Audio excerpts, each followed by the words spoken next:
మీకు ఒక మాట చెప్తానండి, మీరు ఎంత ప్రార్థన చేసినా కూడా దేవుని సన్నిధానంలో మీకు ఆన్సర్ రావట్లేదా?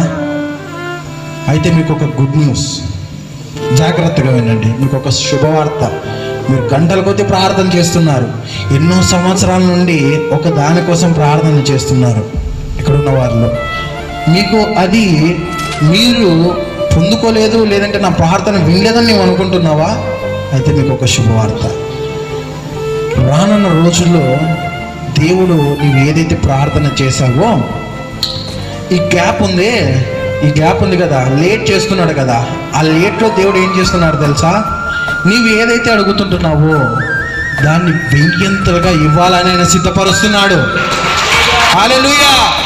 ఆయన వెయ్యంతలుగా ఇవ్వాలనుకుంటున్నాడు. నీ జీవితంలో నీవు చేసిన ప్రార్థన ఏదైతే లేట్ అవుతుందో ఖచ్చితంగా నీవు ఒకటే గుర్తుపెట్టుకోవాలి, ఖచ్చితంగా ఆయన నాకేదో సిద్ధపరుస్తున్నాడు.